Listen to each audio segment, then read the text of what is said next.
up, guys, and welcome back to the Domino Table. Today, we're joined by a super special guest.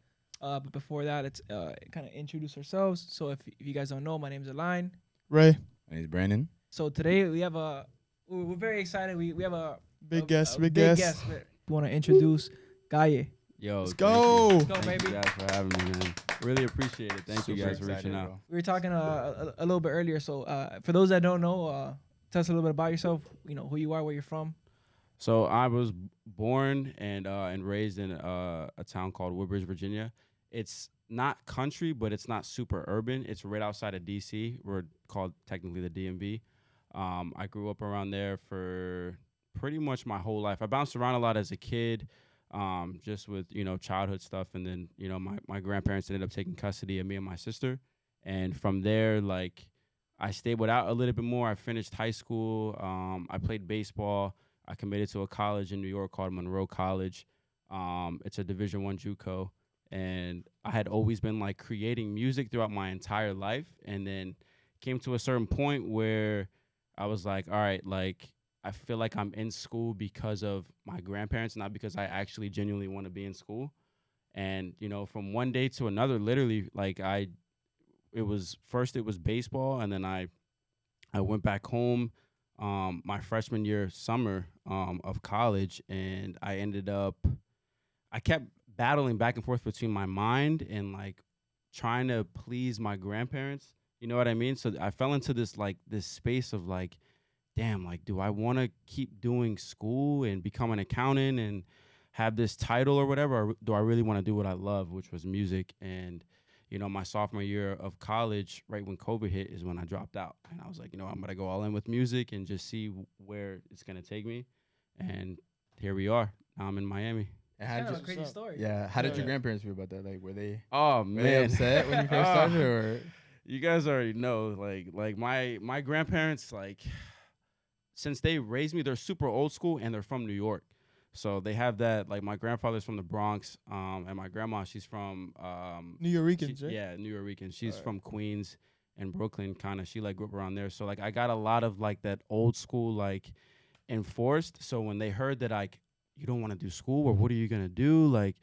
It almost felt in a way they didn't believe in what I was doing, but they always I had this certain thing with them where I've always proved myself with them, whether it was all right, I'm gonna go to school and I'm gonna go all in, and I'm gonna have good grades, and I'm gonna play ball. And so I proved myself with all those things, but when it came to something that they didn't quite understand, they got a little resistant. You know what I mean? Exactly. And that created, for a certain amount of time, I was kind of depressed for a little while, because I was damn, I feel so much resentment right now, and I feel there's just been an unfair exchange, because I feel they don't believe in me. I know they loved me, but they just didn't understand what you were going into. Exactly where things could go. They always took music like a hobby type thing. They always thought it was a hobby, but they didn't really see the passion, because I was always locked in my room. Right. But eventually they kind of slowly between the last year, they slowly started to understand. And sometimes that's all it takes. You got to get the ball rolling for people to start believing in what you got going on. It's that immigrant mentality. My mom's the same way. I'm sure their parents are the same way. Yeah. They just when you come from nothing, they just want you, lawyer, doctor, business. Yeah. Because it gives It's the secure status. money. Exactly. Yeah, it's the security is what they all want. And I totally understand. Yeah, 1,000%. I get it. Same, I get it. But it's at a certain point, it's all right, you got to believe now. Look, this is happening. This is happening. This is happening. But yeah, that's kind of how they took it. And, I love them to death. They're my mom and dad. They're everything to me. So the moment that my grandma and my grandfather, they started understanding, I just felt a whole cloud of everything. Weight got lifted off your shoulders, and you're now I can really. I was all right, now I can really hone in, and they'll understand exactly what I'm doing. So yeah, because you're doing it, and you're you feel damn, they don't really. Yeah, it's hard when it's something you're passionate about. Exactly. When it's fuck, I can really take this somewhere, and it's they're no, well, you got to go to school. How are you going to pay your bills? What are you going to do about this? And I was look, I'll work a job and do music until music is paying for whatever it is. You know what I'm saying, that I need paid for and stuff. So yeah, that's kind of how it was for me for a little while.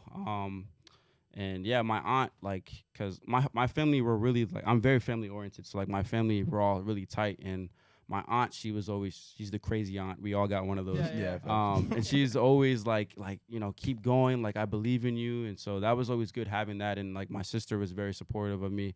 My cousin, like he's been around like through the beginning, and he's always been supportive. So I'm just now getting that, grandparents, like family in New York is understanding what I'm trying to do. So. And how did you end up coming to Miami?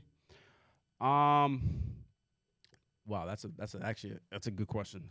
So this last year, I remember talking about this before we went live just now.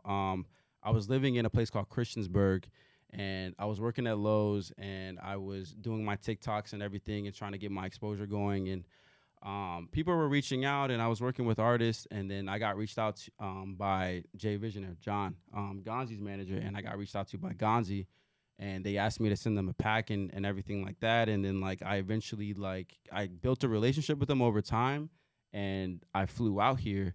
And from the first day on, like I knew I wanted to live here. So they kind of like they showed me the ropes and like Gonzi's friends, and I got acquainted with the team and everything, and like I just fell in love with Miami. And then like the last 6 months, like I've been traveling. I think I've taken like at least like 8 to 9 flights out here. Last 6 months before actually like moving down. Yeah, it's so now you're like I'm officially here now. Miami. Yeah, that's what's up. Yeah, so yeah. Appreciate it. Welcome Thank to you. this crazy little city we got. Yeah, man. This city is it's not for the weak, man. It's definitely not. It's definitely not. But talk to us, like tell our listeners how you got into the music. Like what got you into it? So when I was around 9 or 10, at my grandparents' house, we had a room, and there was a piano in the room, and I don't know what it was. It was just like from one day to another, I would walk through the house and I would just peep in the room, and for some reason, like I just eventually just walked in there and I sat down and I turned the piano on, and I just started messing around with the piano. And then like I had a friend in high school who he played Beethoven for Elise, and I fell in love with just like how he did that, and I asked him to show me how he did it, and I just started picking it up and trying to learn how to play by ear. And so from there I started learning different songs, and then I fell in love with piano. And then fast forward a few years go by, my cousin who's in the military, his name is Xander, he flew back home to surprise my family, and he brought a machine with the drum pads and like the mixer and everything like that, and he chopped up one of Frank Sinatra's songs and he turned it into a beat, and I was like, yo, like that's so crazy. And then like that kick started me wanting to make beats. I already had a piano experience, and then I think like that Christmas I asked for a laptop and an Akai MPK Mini. And my grandparents, they came in clutch. They came through and they got it for me. And then from there, I just kept practicing throughout the years. And like I said earlier, like I was playing baseball at the time. So it was weird because like I would go to practice and I would come back home and I would make music. And it wasn't like I knew what I was doing. Like obviously I was trash at first, but like it was like for some reason I didn't even know what I could have been with it. You know what I'm saying? It was just like fun to me. Right. And then like I didn't really start learning that like, oh, there's like careers in this and like there's brands that are involved in this until like 2017, 2018. And that was right when I was getting ready to graduate. And then from there, like it stuck with me. For some reason, it always stuck with me. And even as a kid, like I was that kid that was, when I would sit in the car and here's the speaker, I'd always put my ear to the speaker to try and listen very closely to like the instruments and stuff. And I was I was always a curious kid, which is, I think that about who I am the most is that. So like, I was always like, oh, like, how did they do this? Or like, why does it sound so good? Or like, what instruments or what layering did they do or whatever? And then, fast forward, I went to school and, on my way to my freshman year, like to my school in Monroe, in the car with my grandparents, like I was literally in the backseat just making beats, like just not even like thinking anything of it. I think I had started a BeatStars account or whatever, started to see like very like little money or whatever, but I just kept doing it. And then I got to New York, and New York changed the ball game for me. And I've always been like, I'm a New York like type of guy, like at heart, like that's always where I consider my second home is, besides VA. And I got out there and I started I was playing ball, and then I got on Instagram, and then I started like not intentionally like just like taking pictures, not understanding that like I'm actually creating like an image at the same time. Um, and then I started reaching out to artists, and I started venturing out into like clubs and venues. My first venue I went to was called SOBs in Lower Manhattan. I went out there, I met a couple guys, and I just started networking. And I honestly just, there was no, you guys already know with everything that we do, there's no blueprint. Yeah. So I was just every day I was trying to figure out like how can I elevate myself? How can What type of music? I'm sorry to cut you off. What type of music were you like? Hip hop, or was it always like Spanish? So when I was in New York, I was doing hip hop and trap. Like that was like my thing. And I didn't really start making reggaeton until 2020, and which is very recent. But yeah, like I said, so I started venturing out into the city and just like stepping out of my comfort zone, which was the most important thing. And that was where the exponential growth like came was through there, and taking the train and like trying to figure out, all right, how am I going to present myself to this person? How am I going to not come off too needy, not come off too desperate, trying to find the middle ground between talking to people and networking with people. And it was I learned it all on my own. Like I didn't have anybody helping me. Like it was more so like what I was taught at home. Like I was raised on good morals and good values. So I knew how to, be a people's person and not, cross the line with people. And yeah, like it just kept going from there, and COVID hit. I came back home from college. I dropped out of college, and then I got into reggaeton. And then I just kept building from there. I feel like that's like super big, because I feel like people think that to get into this, like you need to know the right, like not have like need to know the right people, because you do need it's all about who you know. But it's like, you have to be like super close friends. Like you just went on your own. Like, you know what I mean? Like you just you did it on your, like you don't have to like be invited to these stuff. You just go out on your own and meet people. Like I'm so like about using the tools that you have. Like if you have a phone, like use it. Don't let it use you. You use the phone. Like go in Instagram and go through hashtags, and like if you really love it, like you're gonna figure out a way to like get with this person. Obviously, if it's like Bad Bunny, Jay Cortez, like like be a little more realistic about it. Like, but like as far as like if you're in a small city, sometimes you gotta move to the space where everything's at. You know what I'm saying? You gotta just find a way and really find the just right like avenues, basically, to make it happen for yourself. Yeah, exactly. No, okay. So you were talking about when you first started making music. Yeah. What were like your biggest influences, and like you said the trap and hip hop was like your biggest thing. So I have my inspirations were like they're kind of like a little all over the place, because I listen to a lot of music, like a lot. But as far as like rappers wise, like I was such a big fan of like Eminem. I grew up on like obviously like Biggie, Pac, all those guys. And then like as the new age started coming about and the trap influence and everything, like I started listening to Future, Travis Scott, everybody that we listen to now. And it kind of just had a compiling effect. And like I always listened to like I said, a broad range of music. So I listened to Frank Sinatra a lot. I listened to the Rat Pack, Nina Simone. A lot of those people influenced me in general. And then reggaeton came around. I grew up on like Daddy Yankee and all that as well, but like that didn't really start activating until I started making reggaeton, and then I started remembering back, I grew up on this. Like, let me go back and listen to this. Like, this is inspiring me now, and so on and so forth. Did you ever? Because we've talked about it before, like growing up in like Hispanic households and stuff. Yeah. Like, were you ever annoyed by like Spanish music? Yes. Oh my. Like I feel like we're all like that. Yes. Like, and like now it's like it's everything. Like Frankie Ruiz. Hector Lavoe. Hector Lavoe. Yeah. You just hear them all like when your mom was like cleaning or some shit. Yeah, the Saturday mornings, man. The Saturday mornings. I feel like our age has like that common like because when you're a kid, you don't know. Yeah, you know, like, you just want to. You don't really realize thing, you know. Yeah, like I sit with my grandma a lot, and we'll sit in the living room and just listen to music, and I'll be like, oh, I remember that when I was a kid, and then I'll start falling in love with the song all over again. Like for instance, El Cantante, like I love that song to death, but they played that song so much in my life. Like in the beginning stages, it was annoying, but now like I love it. Like I'm like, wow, like this is like such great music. So I've had those moments a lot, like where I'm just like, wow, like.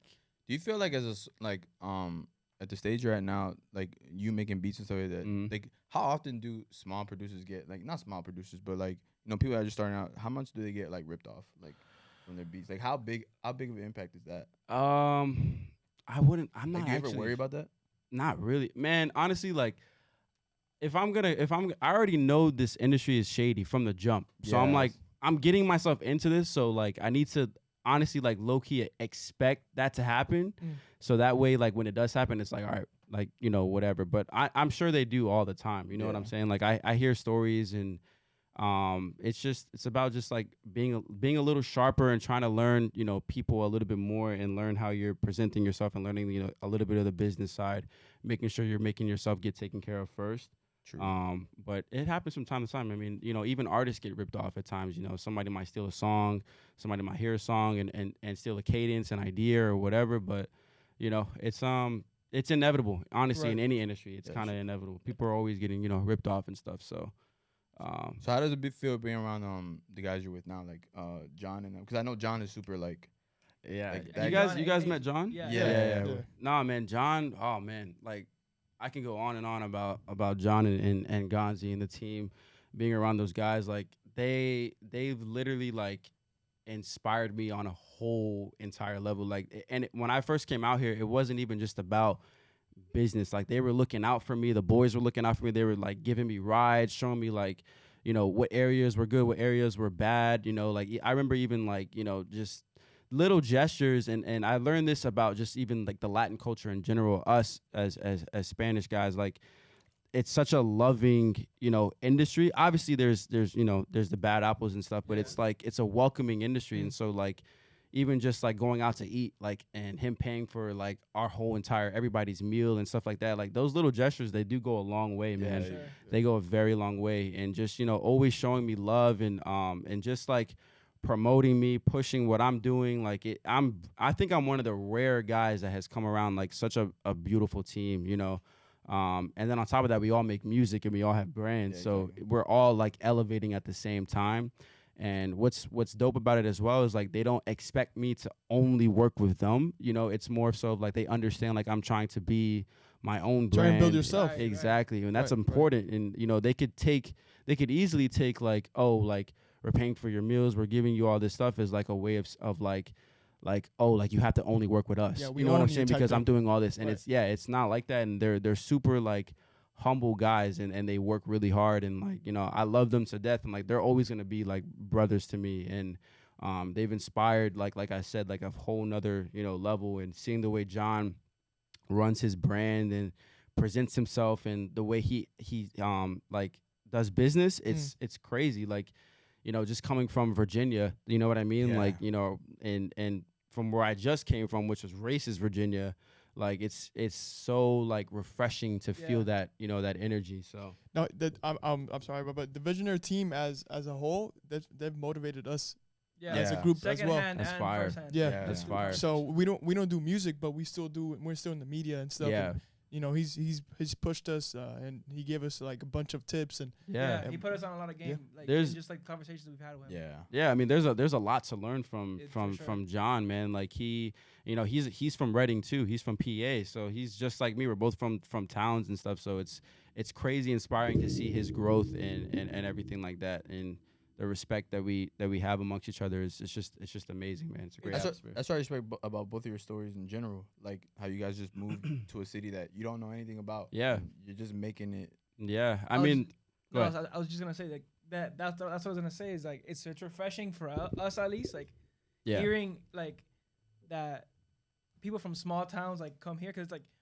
we've talked about it ad nauseum. It's like when you're from here, it's You take it for totally granted. different. Yeah, it's yeah. totally different because you're like you would just expect that and you're like for example you've made moves in the city and it's like if you're from here you're like oh where are the moves like you have Yeah. to go like Yeah. work your way up and make it. Yeah, no, you're right. Like that was I had a little bit of experience with changing, environments because I did live in New York for 2 years for school and everything like that. So I kind of like I knew how to just dive headfirst without being, stupid. But at the same time, like it's a very scary move. And I'm not gonna lie, like my move just recently, like it didn't hit me until the day that I left. And what hit me about it was my family. And a lot of people, I'll talk about it. A lot of people don't talk about like, like that feeling that you get when you're leaving your, like, my grandparents, they're like, I'm telling you guys, like, they're like my rocks. They're like my everything. You know what I'm saying? Like, they saved me and my sister's lives, you know, from childhood and everything, all the things that we've gone through as children. Like, they were there for me. So saying bye to them was extremely hard. And it's just like, you know, you got to just make the leap sometimes, a leap of faith. And, like, you know, like me, like John, like whoever else out here is doing it, you got to just put yourself in the environment where everything is at. So, I mean, the common thing there is just like you guys all believed in yourselves and believed in like what you're actually doing. You know what I mean? Because the one thing you said that stood out was like you like you didn't know about how much money you can make or the careers that were in it. You just like you realized, oh, I really like this. You believed in your potential. Exactly. Yeah. So honestly, the passion is what just guided me. You know what I'm saying? And like the will to keep working at it was like what opened the doors slightly for me. Because like I didn't know. I never would have thought I would meet John and Gonzi, and I would come out here and fall in love with Miami and want to live here. Like, and that's the best part about it, is that it wasn't like natural. It kind of wasn't planned. It wasn't a plan. It was just like a side thing that happened. Exactly, and then it happened, and then it's like it turned into a beautiful thing. Gonzi said the same thing. He's like he quit working. I forgot what job he was working at. He was working at a store. And he's like, I'm just gonna do this. And then he just met John. Hey, Yeah, like things just happen. Like Mom, if you're hearing this, I might just quit tomorrow, bro. Fuck kids.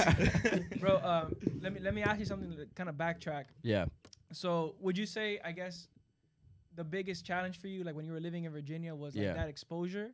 And was TikTok the answer to that? Like, was that man, like it was weird, like. Because when I was in New York, like I was doing good, you know what I'm saying? But like I always knew like I wanted to get into Spanish somehow, but like New York wasn't really like the networking atmosphere for, you know, reggaeton in the Latin space. And That's funny because you would think New York is. Well, that's what I thought at first. It's more like the True. Yeah, but it's not. No, it's like reggaeton. The music listening wise is heavy out there, but in terms of like networking and finding people and finding, you know, business relationships, it's really not there. Yeah. But to answer your question, I got on TikTok like last year, and I hit a stagnant the year before with Instagram because I was like, I'm not seeing any growth, yada yada yada. And like I was making reggaeton a lot, and I was falling in love with it, but I was like, I don't know how to get who is the person I gotta meet? Like, how do I just immerse myself into it? You know what I'm saying? And like, so TikTok was the game changer for me. That was how I met John, like I said, Gonzi, and other artists that I'm working with that are in Puerto Rico. Like they gave me a little bit of exposure too, and like that's literally what changed the whole ball game for me was TikTok. Yeah, TikTok is huge. TikTok has like completely changed in my opinion, the music game. Because if your one song goes viral on like a little dance or just anything really, people are just because people like to listen to like the little 10-second part. Yeah. But like the thing is, they'll go to Spotify or Apple and they'll listen to the whole song just to listen to that one. And you never know who's watching because there's a story of Alejo. Yeah. And how Fade came across that song Panticito. Yeah, yeah. And he just like he saw it on TikTok. He's like, yo, I want to be a part of that song. Yeah. And he just reached out to him and he was super small at the time. And it's like things like that could change your life. Hell yeah, man. That's definitely what I'm saying. Like the tools are out there, especially nowadays. Sure. Like it is. You just gotta kind of just apply yourself. And I wouldn't even consider like I don't think I've ever like gone like viral on TikTok. Like I think I have like 19,000 followers, and like I think my most viewed is like 150,000 views, but it's like the quality of the people that are watching means more than the amount of views and the followers. You know what I'm saying? It's just like it's about who's watching. You know what I'm saying? More than it is how many people are watching, and that's what like changed everything for me. And I can't you know describe how many times somebody has said like, yo, I can't believe you only have this amount of followers or whatever. And I always say the same thing. Like, it's not about how many; it's about who's watching. Wait, they really bring it's more about quality and quantity. Yeah, for sure. Exactly. Yeah. For sure. Yeah. Now I wanted to ask you, like, what's more brings you more satisfaction, like making the beat or like seeing an artist like create a song to it and like watching it come alive? Damn, that's that is a great question, man. I will say it's a little bit of both because it depends on the artist. Because like I could have this whole idea for a beat, and the artist would do a whole different idea that I was expecting, and then it's like I don't love it as much, but I enjoy it. But you know, nothing compares to the process of composing and getting that initial feeling or that inspiration at first, that spark of like, like, yo, I can't believe I just made this. You know what I'm saying? Like there's so many times that happens when making beats, and I feel like as producers we're always chasing that feeling of like it's like a rush that we get when we're making it. We're like, yo, like this sounds insane, and we just like go into a wormhole of just thinking about like each element of the beat and things like that. So it's a little bit of both, just to answer your question. And then when an artist creates something and he brings it to life or whatever, it's out the world, man. Are you in the booth with him, like once he starts recording, or? It depends on the artist. Like when I'm working with Gonzi, like we have a really like we're like brothers, so like we're next to each other, and he actually knows how to produce as well. So like we're always bouncing ideas back and forth, and I'll create the beat, and then he'll be next to me, and then he'll be like, take this out, or we're gonna add this instead, and we're already be on the same page like 9 times out of 10. Like I'll be like, yo, like I already was thinking about doing that. And he was like, oh, I bet, like let's do it. Like we're already on it. And then like I'll create the beat, and then we'll swap places. He'll sit down and he'll start recording, humming melodies and start composing and doing his thing. And either I'm there like helping him, talking, and we're giving advice back and forth on what we think would work, or I'm at the table behind him, like starting the next idea. Okay. I like that little thing you guys did on TikTok. When you guys were at the Viva Urbana in Vegas. Yeah. Where you were kind of like in the background, I think. Oh yeah. And then he was singing. I forgot what song it was. Was it Uno Pa'l Otro? Yeah, I think so. Yeah. That was the one that was going off at the time, right? Because he had that one Casualidad, and then now he has Presidario. That Right was now. good. Yeah. We were on a boat last weekend. was We fire. put that shit. Oh yeah, we went on, bro. We were all like super lit. We were like, yo, we gotta play it. Yeah, no, like he's super talented. But with other artists, like I would just send beats out, and they'd send back ideas and things like that they got, or completed songs. It's crazy, bro. Do you have like a little, how Metro Boomin has a Metro Boomin?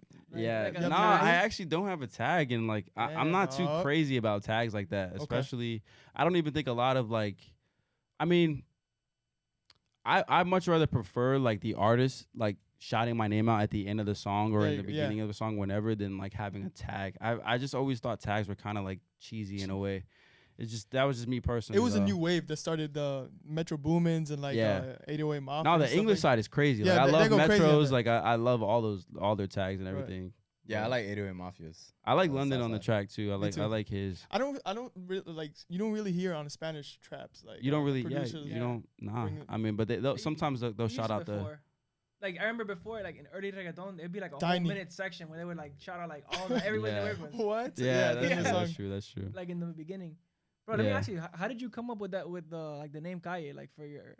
So you don't have to say your real name. A lot of people ask me that, and like, man, like, I was just in my room one day, and I was like, yo, like, I enjoy like streetwear. I enjoy skating, which is in the street. I enjoy reggaeton music, trap music, which is in the street. So I was like, I want to just find a word that just summarizes all that, but in Spanish, and then that's kind of how Calle was birthed, was through that.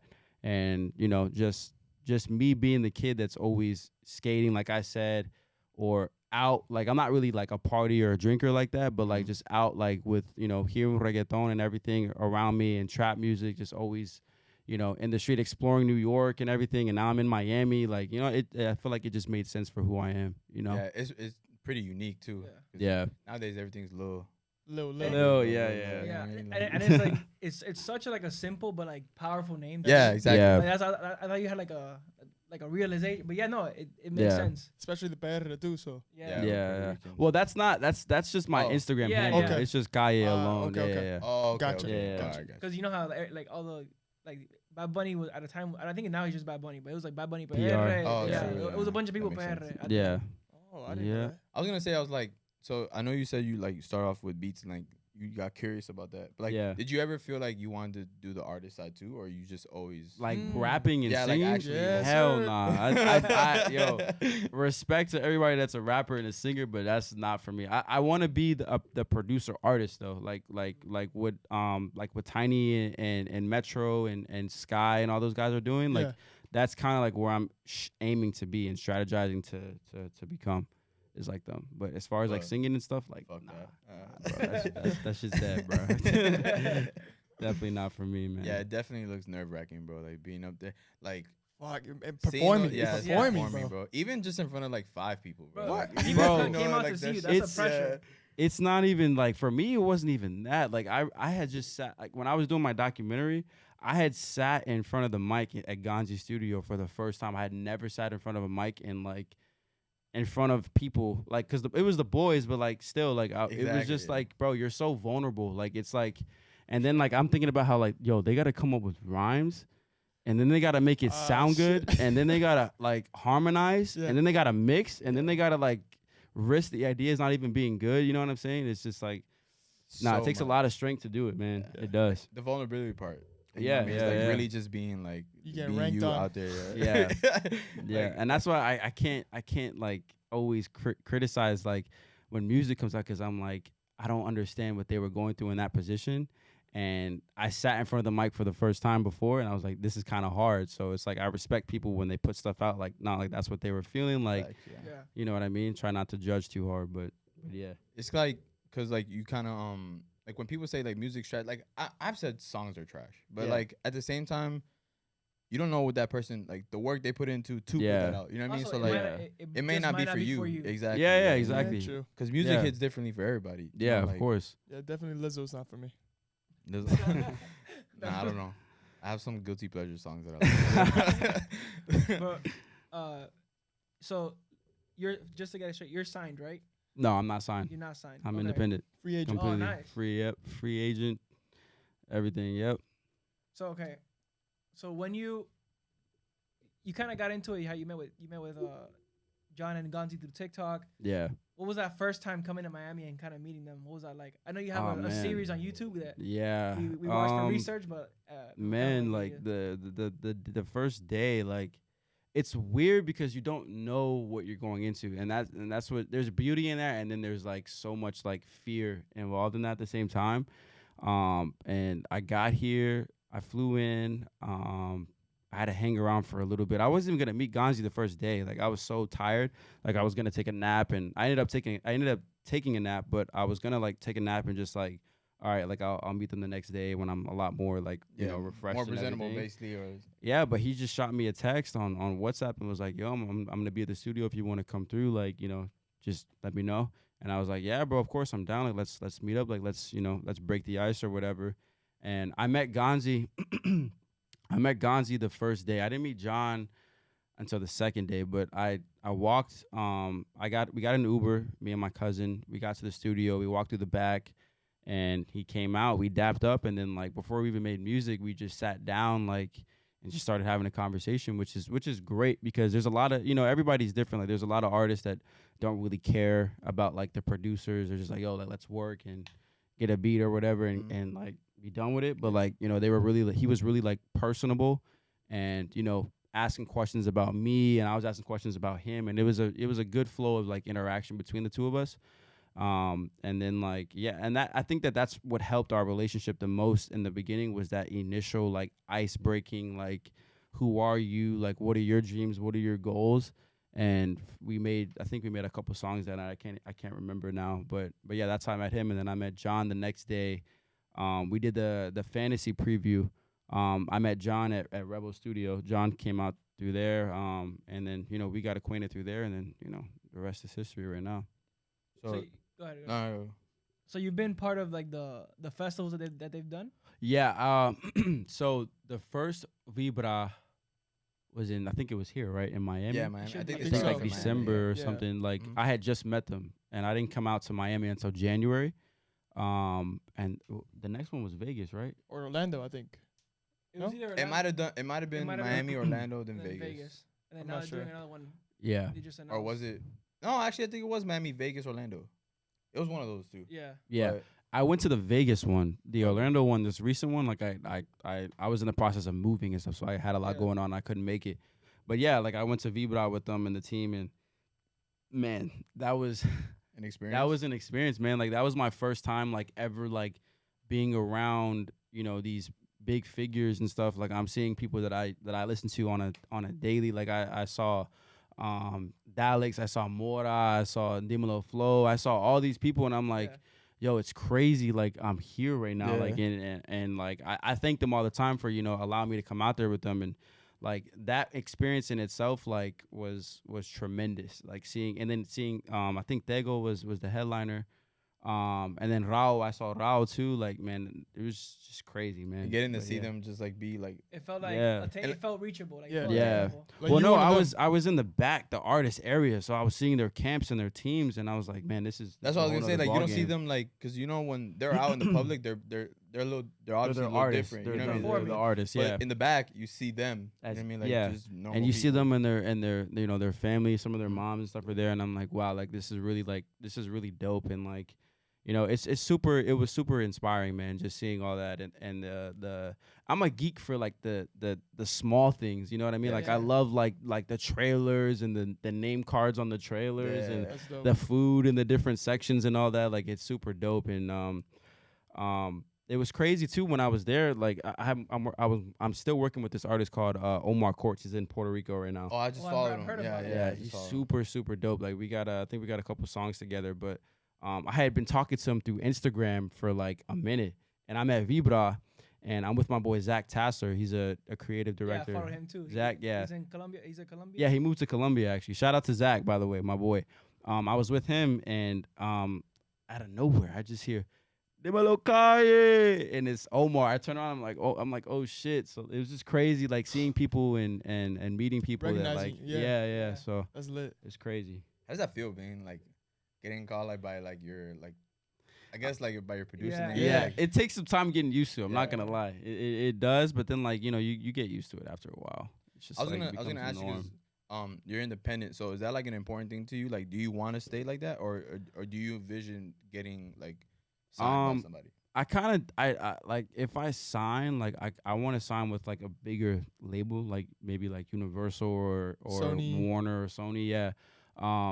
But I'm not too like when it comes to like being independent, like it to each his own. I feel like it's like labels are gonna do what labels are gonna do. You know what I'm saying? Like, and if they're investing most of the money up front, like you gotta expect them to pull a bigger percentage. Like you course. can't be that entitled. You know what I'm saying? Yeah. So, but the goal is obviously to build leverage. That's why I like building my fan base right now, and I want to build up my credits and everything. That way I can get a stronger publishing deal eventually.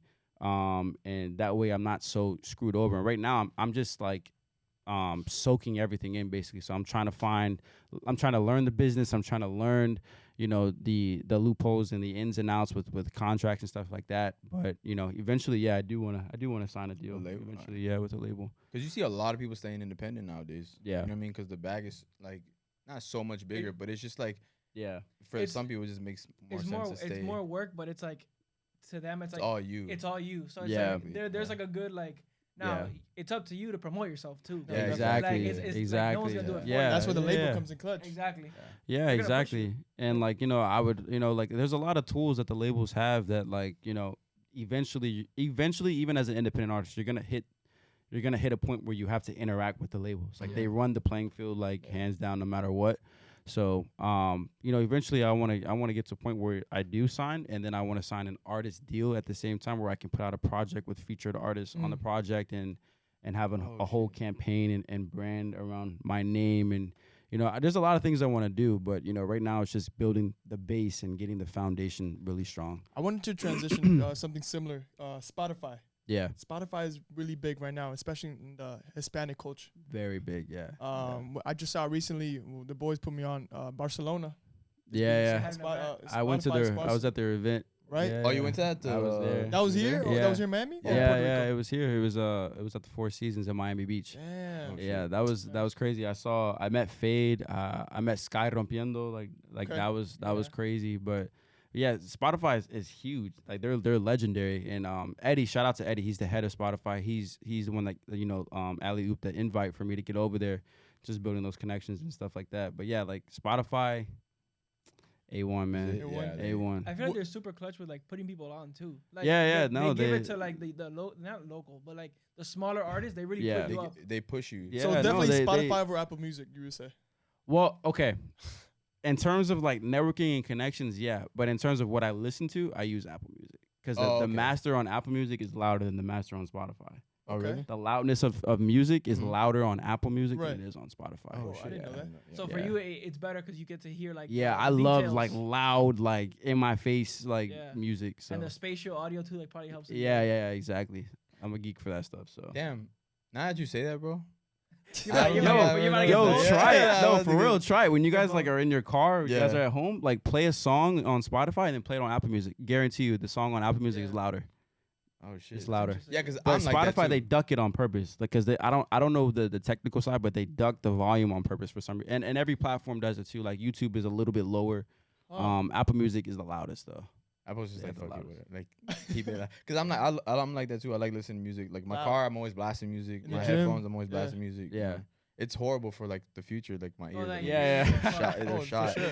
Yeah, for sure, man. But I love listening to music like that. yeah, Bro, talk to me about, like, okay, so talk to me about what you would call, like, I guess, this phase of your journey right now. man, I don't Like, even if you know. had to give it like a This is name or just- a, It's such phase a one. weird like I'm technically considered like I think Eddie had told me this, like I'm technically considered like year one into what I'm doing officially, like just based off of what I've done. But it's such a weird phase because like my followings have just grown like so quickly and crazily, like and then like the love that I'm getting from people is it's just crazy. And like I remember a few times actually when I was at Vibra, like, you know, a few girls when I was right before Ganzi was performing, like they had recognized me and they asked for a picture and stuff. And I'm like, I think I had way less than 10,000 followers. I think I had like 7,000 followers on Instagram. And I think I was at like 12K on TikTok or whatever at Vibra. And I was like, it's weird because like you get caught up in the numbers sometimes where you're like, I'm not even that big. Like, how do you even know who I am? Where did you see me? Like, Yeah, like where did you see me? And I'm sure like they found me a little bit through Gonzi and John. And then like I had came home right after that trip and I was at the skate park and like I was skating and in the back of my ear I hear like, is that Calle? And I'm like, yo, this is not happening right now. Like not in my hometown at my skate park. And, you know, come to find out, I turned around and he asked me like, yo, are you Calle? And I was like, yeah. He was like, yo, that's crazy. Like, I just saw you in Vegas. Like, I've been following you on Instagram, all this stuff. And like, he asked for a picture and stuff like that. But it's crazy. I don't know how to describe the phase that I'm in because like, it's so much is happening and I just have so many ideas and I'm executing a lot of the ideas that I've always wanted to execute, like the documentary and everything. I've wanted to do that for the longest. And like just I really don't know how to describe It's it. a transition phase. It's a transitioning phase, foundation, exactly. Right. The build up. It's Yeah. like the bubbling up. Yeah, exactly. I definitely feel like something bigger, you know, It's is coming, coming and yeah. stuff. Yeah, so Talk to us about that documentary. So I saw you released it like not too long ago. yeah, I think it was about a month ago I released it now. I've always wanted to do it. I just didn't. I would have done it before, but like I'm glad that I didn't because I needed that time where I had to, you know, grind. I'm still grinding, but I had to grind and like experience life and experience, you know, meeting artists and getting in the room with people and coming to Miami and things like that. I needed that time to, you know, gather all this information to really understand where I'm at in my life. And I had always wanted to do it to just show like producers and showcase the brand like that look like I said in the documentary, like anything is possible. Like I'm from Virginia, you know what I'm saying? Like I'm like, there's nothing in Virginia. Like, you know what I'm saying? Like, even though I do have a little bit of background with my family from New York, but like nothing is in Virginia. And, you know, I just wanted to show that to creators and producers that like, you know, if you really want to do it, like you'll find a way to figure it out. You know what I'm saying? And like, you know, I just came together like Christian Films. He's the one who shot it. He's part of Gonzi's team. He shot it to me. He shot it for me. And he said like, look, I just want to shoot it for you. Like, you don't even have to pay me. Like, I just want to help you. And it's a passion project and it's something that I've been wanting to do. And I was like, wow, like everything just came together for it like smoothly. And you know, he's a monster too. Like shout out to Christian, my boy, for the editing and everything that he did with that. And yeah, like it was more so like a motivational thing for producers and creatives, you know, to go and look back when they feel like they're under, you know, the dirt or whatever. So did you I remember you said your cousin brought home I don't know what they're called. The machine? Yeah, the machine. Yeah. Did you keep that? No. It was his. It was his. Yeah. But you just were. Yeah, he would. So he would come home and he would go visit his friends because he's in town or whatever. And when he would leave, it'd be like, "Yo, like, can I mess with it or whatever?" And I remember setting it up in my room. I gotta find the video. There's a video on it, but I remember setting it up in my room and just messing with the pads and stuff when I was chopping samples and completely horrible. But like it stuck with me from that. Exactly, it literally stuck with me from that. Like shout out to you too, Zan. Because like I feel like people that like do or want to do what you do or like podcasts, I feel like they think they need to buy like the newest equipment, the newest it's not true. boards or whatever like that, and they need to start like that. Like you just need to get started. And, like, you don't even need a MIDI controller if you're using like FL. Like everything is, you can click everything in, on the screen. So it's just a matter of, I get it, like the laptop part is expensive, but you got to invest in yourself somehow. If you don't have the family support or friends support or whatever, like you have to find a way to get one. You know what I'm saying? That's about all you need though. You just need a laptop and some headphones and you're straight. Like you're good.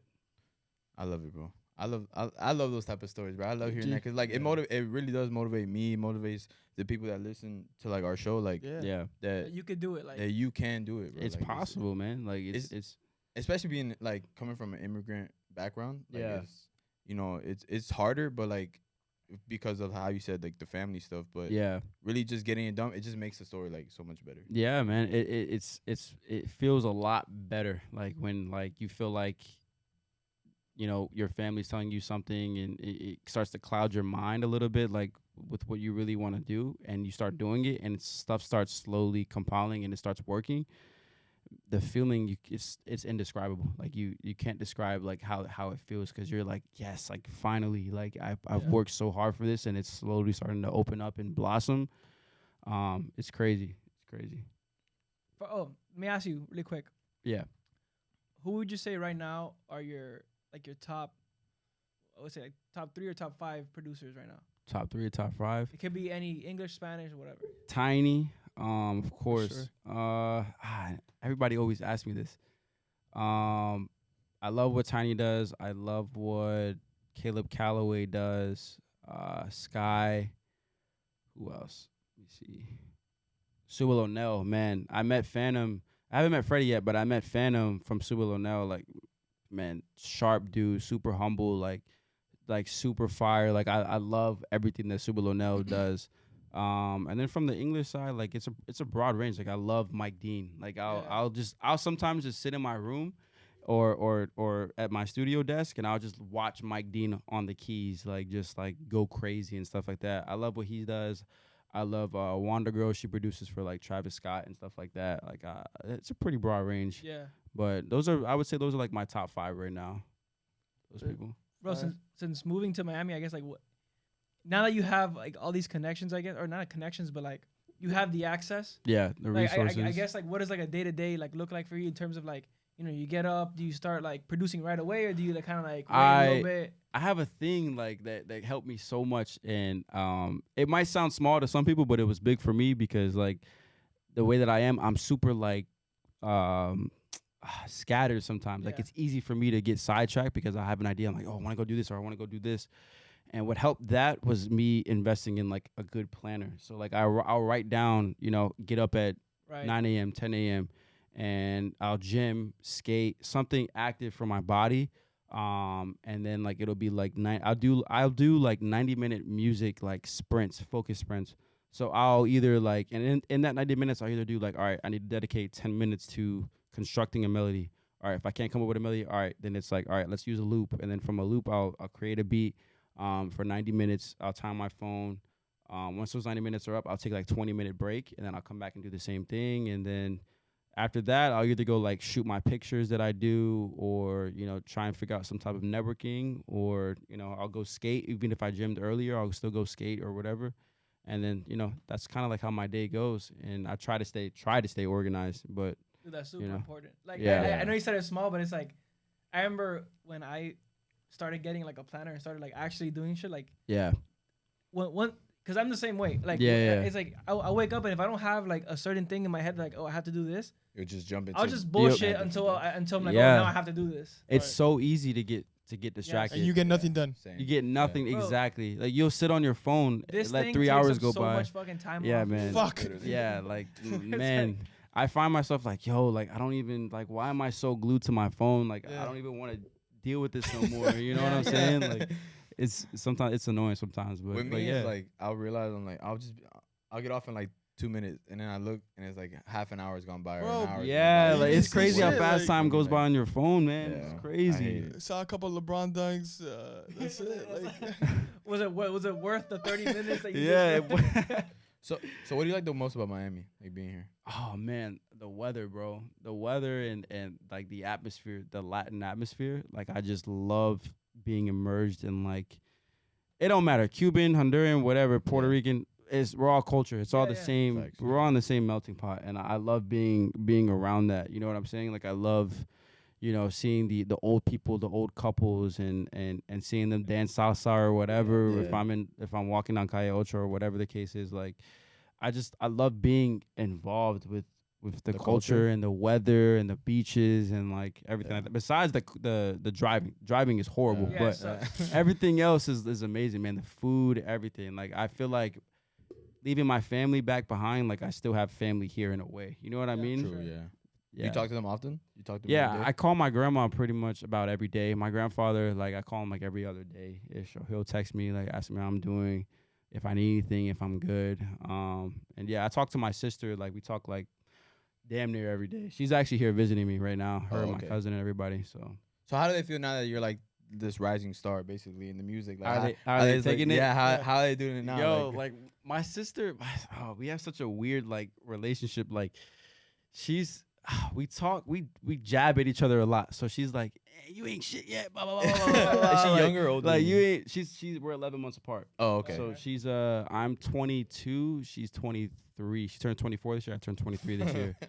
I'm in November. She's in December. So we're the same age for like a month. But yeah, no, like besides that, like no, they are starting to realize like, things are kind of like starting to open up, and like it's cool getting the, the respect and the love from them and the appreciation from it. And like, she's told me at times like she's super proud of what I'm doing, and it's weird when you hear it from a sister or your brother or whatever. It's just weird because it's like we came up together. Like it's weird hearing it sometimes, you know what I'm saying? And like, no, like she's definitely been expressing how proud she is of me.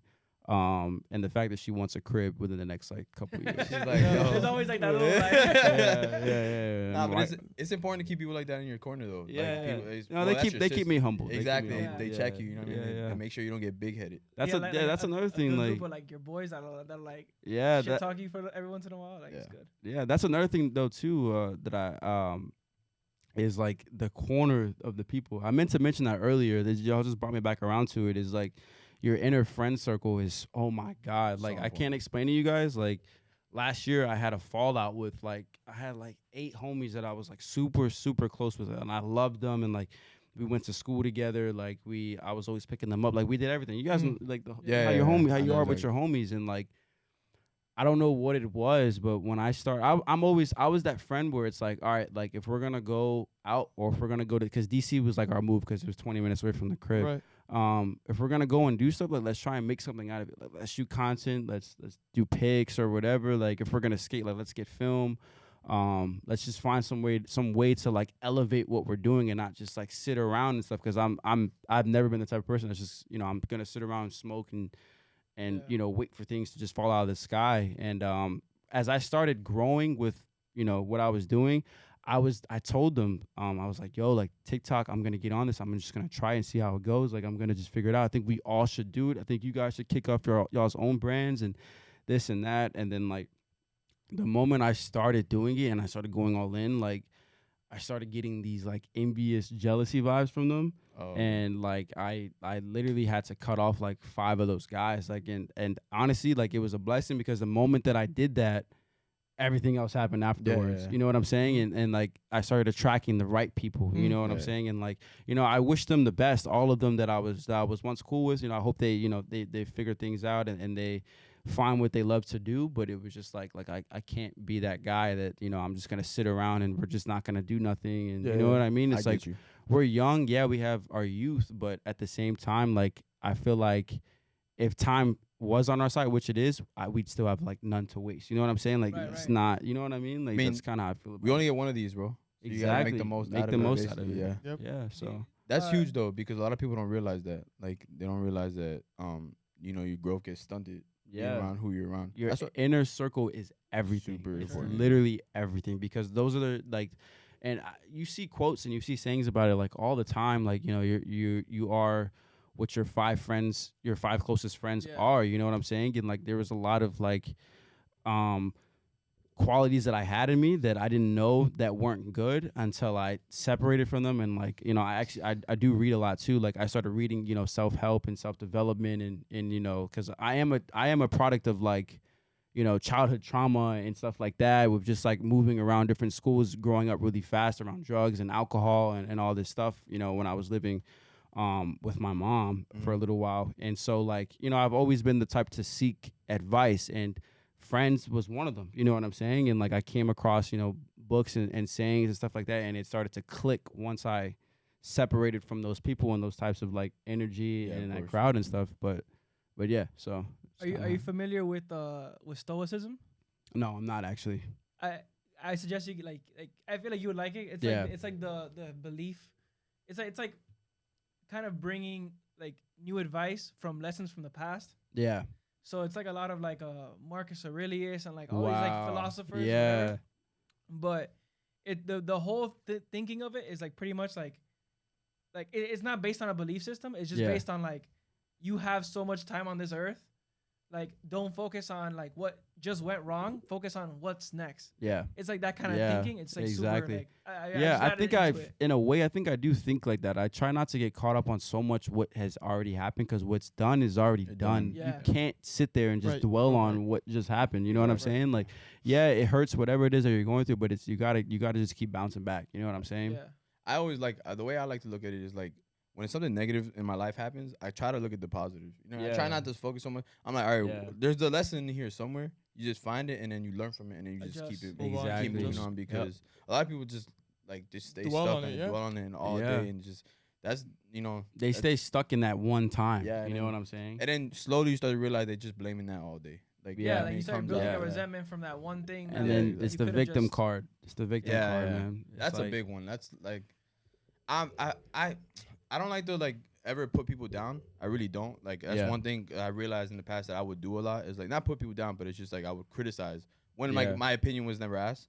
So I've tried to stop that. But like when I see people that they complain about like where they're at in life or stuff like that, but they're not doing anything about it, I don't even waste my time, because I'm like, exactly, bro. You're not doing anything to help yourself. You know what I mean? Yeah. So it's like if you're not actively seeking, knowledge or answers, like you're not gonna find them. Yeah, you're gonna just stay in this like victimized like mindset. You know what I'm saying? Even if what they did to you like was wrong, it's like it's still your job to get over it and to move on and to figure things out as you go. You know what I'm saying? It's like, why would you want to stay in one place, the rest of your life, and then everybody else around you becomes collateral damage because of what you feel, exactly what they did to you. You know what I'm saying? And it's just like, I don't know.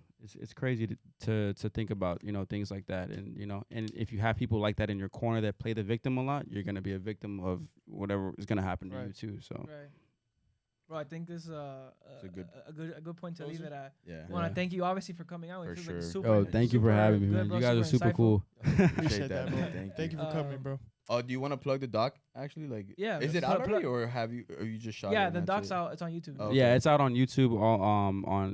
It's under Calle. You can find it under my Instagram too, Calle PR _, on Instagram, and everything is in my bio. Everything's there. Bro, we want to thank you for coming on. We just want to ask you, I appreciate you guys, man. Thank you. At least for you and your journey, like what do you see is next?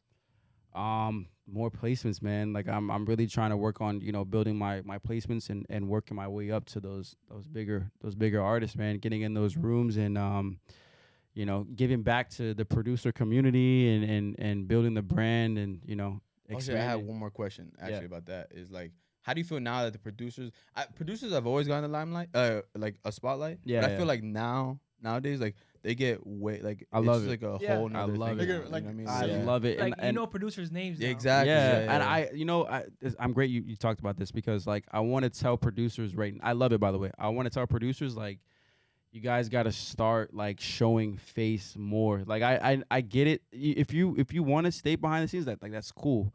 But the industry is so saturated. Every producer is locked in their room, behind the camera. You know what I'm saying? If you want to get out there, you got to show your face. Your insecurities are going to be shown regardless. And then once you fully expose yourself, like everything else is you're not going to think about it too hard. You know what I'm saying? And it's like, I really like, you really need to just like get out there and really just start building a brand, building your image, putting your face out there, showing your personality. Like that's so important. Yeah. People need to feel like they can connect with you as a human being and not only as somebody who's posting an album cover. You know what I'm saying? Like that's super important. But that's how you reach. I feel like that's how you just keep them there. You know what I mean? Because they feel like genuine connection. Yeah, exactly. They feel like they your fans feel like exactly. They feel like they know you. Like they have your number. They can call you for help. You know what I'm saying? Which it's crazy, and I get a lot of DMs a day on people like just looking for advice and stuff like that, and I try and help out as much as I can. But yeah, like that's like my biggest point to producers is like you guys got to just step out of the comfort zone, the regular of producing. Like the game is changing, and you need to evolve with the change. You know what I'm saying? And constantly too, right? Constantly, like, I feel like the sound is changing it's a lot. Always changing. Staying up to date on music, staying up to date on how social media works. I know we all to a certain extent like can't stand social media, but at the same time it's like you got to find a way. Like it's like we live in a world of social proof and status. It sucks, but it is what it is. You know what I'm saying? You can't change it. You know what I'm saying? We're not in the here's my CD on the side of the street block thing no more. You know what I'm saying? You got to find a way to just like stand out. I don't know everything, but from what I've done, like this is the advice that I'm giving, from a space of things that I've done. And I definitely think that me showing face and me showing personality and me giving my story has helped tremendously rather than just staying behind the scenes. Oh, for sure it's working. Clearly it's working. Yeah. So like, they want to take the advice. Yeah. It's up to them. Yeah, exactly. Yeah. But yeah, man, appreciate you coming on, man. Appreciate it, bro. Thank you guys. Taking a little bit of time out of your for sure. Day, for sure. Especially your Sunday, bro. Like, it's a tough ask. Yeah. It's all good. To all the listeners, to all the watchers, thank you guys for obviously supporting us, and obviously supporting our mission to like bring out more like Latino creatives and like just really spread like knowledge on all these people, because we feel like there's no one doing it. Like, we should do it. Like, we definitely like don't see like Miami. Like we want to focus on like the smaller artists too. Yeah. But like we just don't see as much focus on like the Spanish side as like it's growing. Mm-hmm. But like with the main guys, you know what I mean? In Miami, like we want to like really put a spotlight on people up and coming, because that's fire, man. You know what I mean? Like that's fire, yeah. Because there's so much music out there that doesn't. And you guys are an import for like all the artists that are coming from Colombia, Puerto Rico, Cuba. Like that's so dope that you guys are doing this, and I definitely believe this will work, because like it's like nobody else cares about all the other artists and stuff like that are out here. So that's good that you guys are giving them a platform to speak on it and share their stories. It's super, super important. Like I appreciate that, bro. I bang with it. Means a lot coming from you, bro, for real. But yeah, man. Thank you guys, and remember to follow Calle on Instagram, TikTok, Twitter, stay up everything. To date. Yep. I'll put in the description, but thank you guys, and I'll see you guys next time.